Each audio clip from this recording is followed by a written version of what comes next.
When you live with someone, you think you know them. You think sharing a roof means sharing trust. But I was wrong. So wrong. Her name was Tessa. We met in college. She was loud, confident, always smiling. One of those people who made you feel like life was easier when she was around.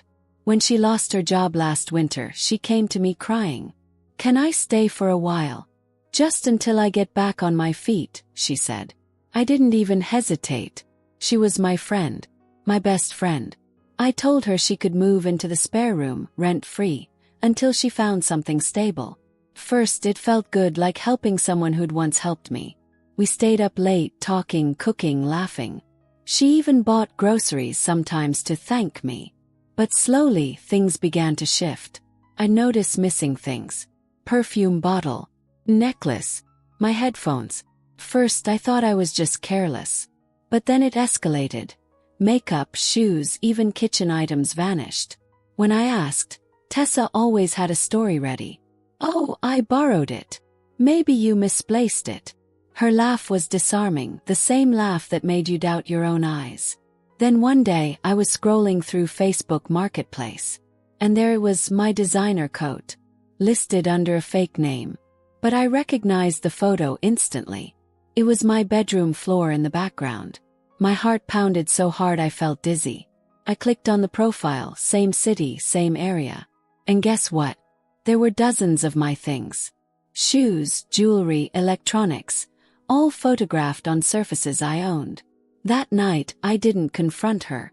I didn't scream. Instead, I smiled and said, "Let's order pizza." My treat. 'Cause I had a plan. For a week I said nothing. But I watched everything. I set up tiny motion-activated cameras. Hidden in picture frames, air fresheners, even inside the bookshelf. I also placed small marks on my items. Barely visible ink dots that would show if something was moved. Within 3 days I had my answer. Tessa wasn't just borrowing. She was running a small business. Every night after I went to bed, she'd quietly open my closet, pick items, photograph them, and pack them into boxes. The next day, she'd mail them out while pretending to run errands. She was selling everything. My trust, my kindness, my generosity. Boxed and shipped for profit. I gathered it all.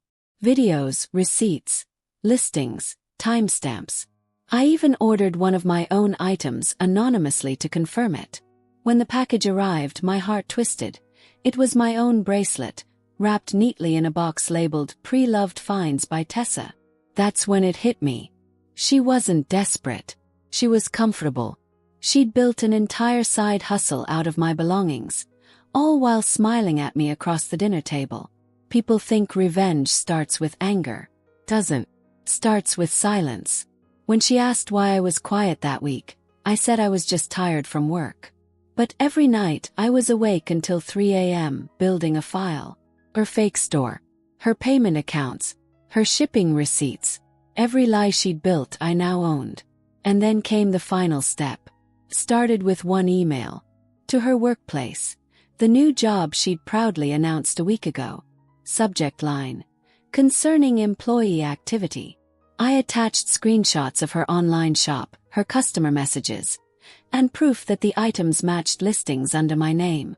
I made sure it was detailed, polite, and impossible to ignore. Then I sent another, to her online payment service, claiming stolen goods.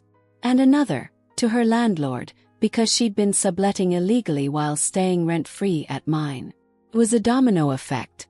One push, and everything began to collapse. 2 days later she came home, slamming the door. Her face was pale, trembling. "What did you do?" she demanded. "What are you talking about?" I asked, pretending to be confused. "They suspended my account. My shop is gone. Someone sent my boss those screenshots." "Oh," I said softly. "Maybe someone just exposed you for what you are." She froze. Her eyes widened like she'd seen a ghost. "You," she whispered. I didn't answer. I didn't need to. She tried to threaten me at first. Said she'd call the cops. So I smiled and said, "Do it. I'll show them the videos of you stealing. The receipts. The emails. Let's both talk to them." Her confidence shattered.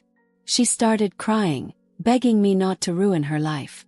But she'd already done that herself. I gave her one choice. She had 24 hours to pack her things and leave. And she did. But not before screaming that I'd set her up. I didn't reply. I just stood at the doorway, silent, watching her drag the same suitcase she'd stolen from me months ago. A week later, I got an email from her ex-boss. They thanked me for bringing her behavior to light. She'd been terminated. Apparently, she'd been using her work laptop to run her resale business. But the story didn't end there. 2 months later, I found her new online account. Different name, same tricks. So I sent the proof to the payment service again. Within hours, the page vanished. I didn't do it out of spite anymore. I did it because she hadn't learned. Now, sometimes I still get messages from mutual friends saying, "You didn't have to go that far." But they weren't there when she laughed in my face. They didn't see the emptiness of a home stripped of memories. People think revenge is fire, it burns bright and fast.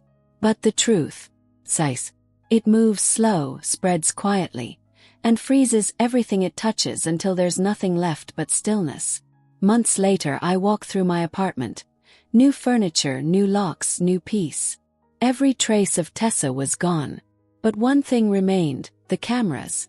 Not because I didn't trust people anymore, but because I finally trusted myself.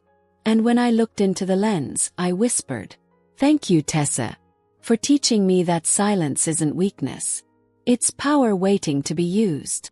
Because sometimes revenge isn't about what you take back. It's about reminding them. The quiet ones always remember.